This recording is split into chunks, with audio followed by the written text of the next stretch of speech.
Ladies and gentlemen, I'm back.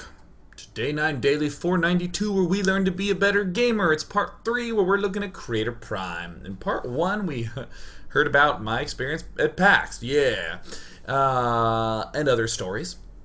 Gameplay-wise, we got the chance to see in the end of part 1 and the start of part 2 a neat game from Creator on Antigua Shipyard, where he uses some cool stalker tactics and some really subtle moves in his opening stage to set himself up to get one Colossus and then instantly transition into Zealot Archon. With some super careful micro, he's able to get past the hump of the 10 to 12 minute Terran aggression. This is where Terran's dropping a lot. Even though he ended up losing, it's one of those understandable losses that comes from some mispositioning, from some over-eagerness. Sting did a good job capitalizing on it, but still we saw how if Creator was left alone at any point for even up to 2 minutes, he would stabilize rapidly and instantly whip right into attack mode, which is terrifying for a Terran to deal with. Then we saw at the end of part number 2 a really fast game from Creator that happened on Cloud Kingdom, where Creator is essentially properly identified a build, canceled his Nexus, and went 5-gate.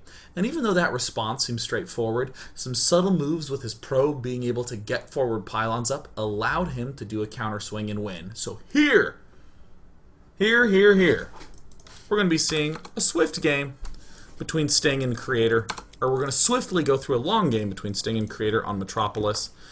What's kind of crazy to me is that this game is 22 minutes long,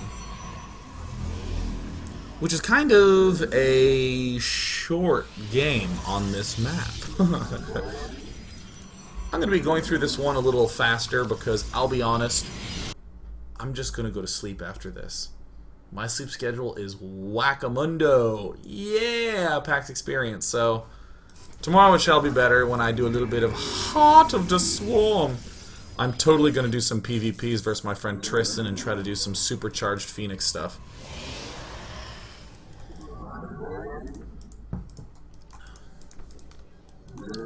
Alright. Let's see here. I was actually having fantasies. Let me tell you, I stopped talking because I actually thought to myself, you know what? What if I got on the ladder and just 6-pooled? Wouldn't that be awesome? All these people super excited about the beta. Like, only 6-pool 4-gate and proxy racks. People are like, how do I get a Tempest early? Just kill them. Oh my god. Oh, the dream. Someone did that at MLG Anaheim when they actually had the Heart of the Swarm beta there. A guy in the live testing just like 6-pooled people and just killed him, and then the Blizzard crew was like, alright, you had your game, get out. Oh, that was funny. Oh god, that was so funny. Alright, I'm speeding this game up. Alright, Creator. Alright, CreatorPrime. Again, favoring the construction of stalkers over other things. What's cool to me is that something that I really should have said earlier but didn't because my brain's not functioning. A lot of people assume that the other guy is going for an early expand. So let's say that we work on that assumption. What does that mean? Totally okay to do something like build a lot of sentries at the start. Nothing wrong with that. Building up sentries. If he's going for fast Banshee, sentries suck.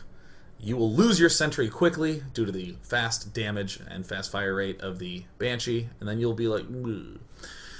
So what about early aggression and Banshees? Well, we want to be building a lot of stalkers, but oh no, that doesn't deal well with the fact that we wanted those sentries up. Well, Creator's basically saying, I'm going to build these stalkers no matter what.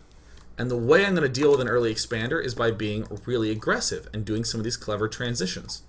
The way I'm going to deal with a one basing player is, well, cool, I already built the stalkers anyways. So Creator instantly gets up his robotics facility. And third stalker comes out. Look at this sentryless play. And I had no idea that this little doodad actually blocked vision, but apparently it does. 3 stalker play. kinda weird.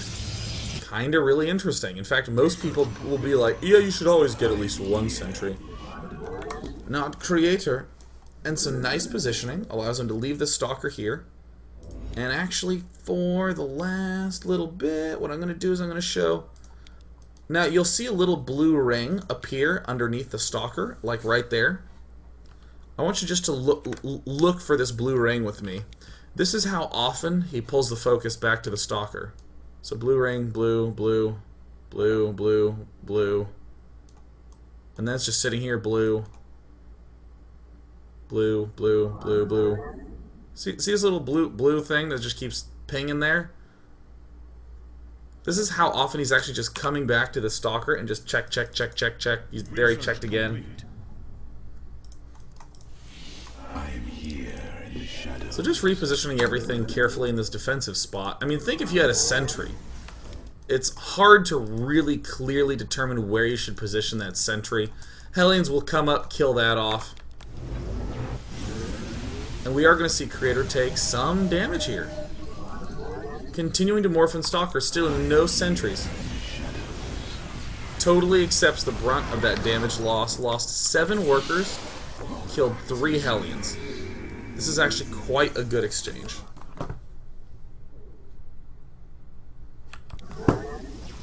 Yeah. Oh, one moment. One of my roommates just texted me. My roommate has no keys to the house and would like to be let in. Stay here. I promise I'll finish this game. Aha.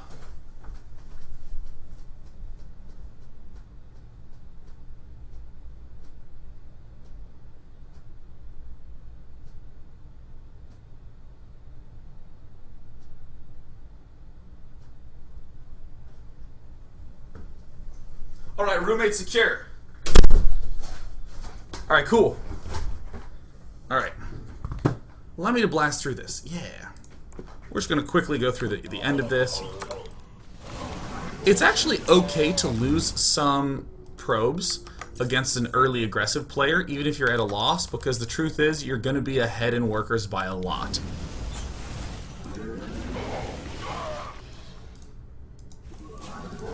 So of course we see a little scout abouting. And it's time to return back to normalcy.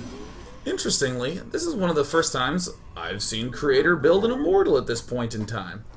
And one of the big reasons why I like watching Creator, you can get aggressive right now with this one Immortal versus this mixture. It's very easy to do.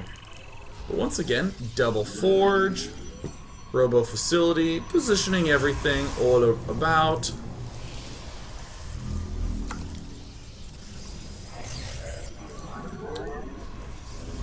We're going to see some common themes. At this point in time, I think that it's pretty clear. The fast Colossus, but again, after we build the Colossus, insta Twilight Council, insta additional gateways, no range at all. I'm here in the shadows. So this is what I call rearrangement of builds, as opposed to scripting of builds. Huh. The idea is, we have this general play in mind. Get one Colossus, instantly go into Big Gateway Zealot Archon. That's like a play.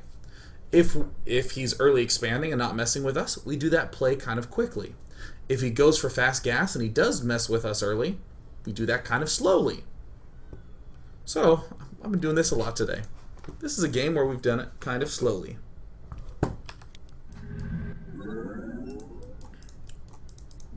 But still, same thing. We were saying before holds true. This expansion, this can happen a little more quickly than in the first game because his aggression is done. In game number 1, it happened a little more slowly because he was being aggressive. We're just rearranging these little pieces together. But overall, everything's pretty much the same, except that he forgot his Templar Archives, and that's quite honestly bad. We do want that Templar Archives up. There it goes down. I like this play because we get the Colossus for the versatility. It helps us deal with small numbers of Marines. And one of the big reasons we get this Colossus is you'll notice 17 times 2 is 34. So if he does not have combat, if he doesn't have his combat shield, then after one swipe, his Marines need about another hit from all the rest of our units to die. That's pretty important. For instance, if he has combat shield and you do your little swipe with a Colossus, he has 55 life, you dealt 34 damage, he needs 21 more damage to get killed. A Zealot will not kill him. So, this Colossus is basically another way of saying, I have an answer to your highly mobile style of medevacs and no combat shield. If he's going for one of these brunt ground aggression late medevac style plays, this Colossus won't be as helpful, but the sentries will be. So this is what Mr. Colossus is for.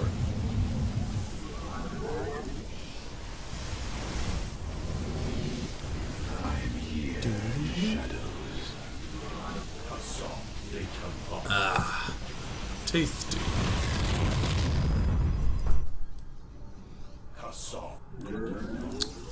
And we see the same play. Now that we're feeling safe, we don't go Archons, we go for Storm first.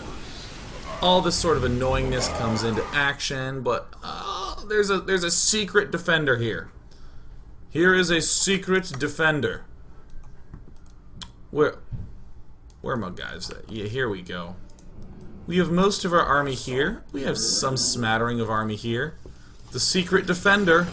Idle gateways. We have 2 idle. We basically have these other ones idle as well. Yeah, idle gateways, idle gateways. I will note that if all 6 of those were idle, we wouldn't have even really had to pull back with anything. But also note the versatility of one Colossus. One Colossus can always trample its way to a location quickly.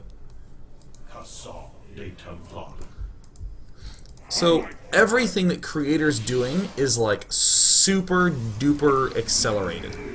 Because he does this Colossus and then instantly into Templar play, we can get aggro fast. And now this is a timing where I really like a Warp Prism. Yeah! Ordinarily, your Protoss buddy says, I will wait until max, not CreatorPrime. By getting this Warp Prism up, we can sort of exploit the fact that Terran very badly wants to be aggressive right now. He wants to be out in the middle of the map. Sure, we want to be defensive ourselves and take our extra bases, but where'd that Warp Prism go? Where is it? Where's the Warp Prism? Ha, found it. Ah, found it. This is our ticket to be aggressive. It's a positioning nightmare to get Terran into one spot. But if you have gone for Zealot Archon, you have a lot of open gateways. So you can do these little moves like step up here. And look at this. This is pretty damn early in the game. We're actually done with 3-3 and Storm. And we have a Colossus. Right now, honestly, this... Where is this thing? Yeah, as you're moving out to do the attack, Thermal Lance should be going down. Because you're getting close to max, just the standard play stuff.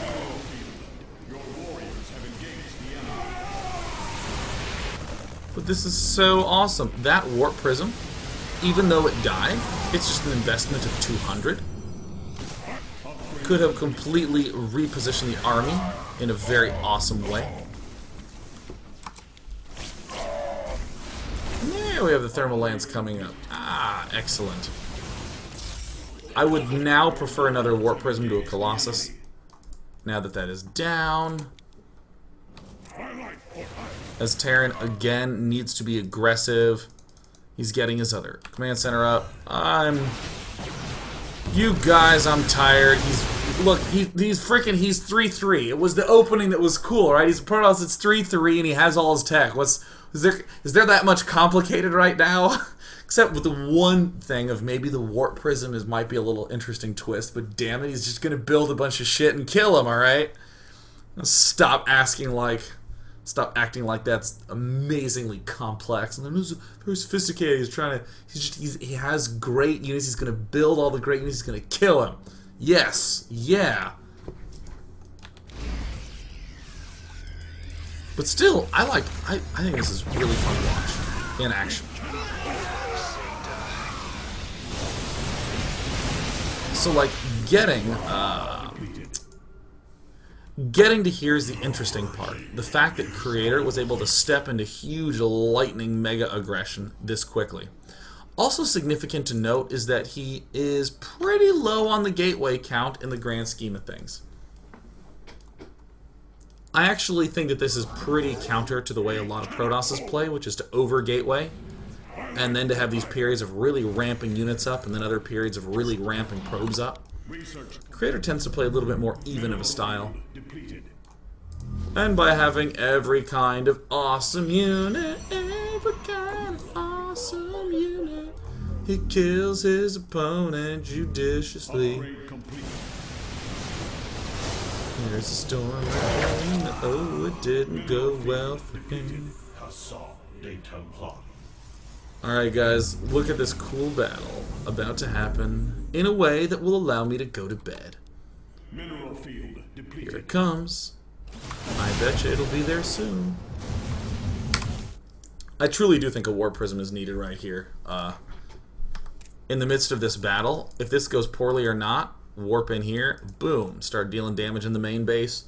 Forces him to pull back, allows us to rebuild, or opens up an opportunity to do damage down here. Warp Prisms on bigger maps are good, but more importantly, Warp Prisms when Terran has a lot of ground to cover on his bases is good. Per usual, one storm seals the deal, and Zealot Colossus is amazing.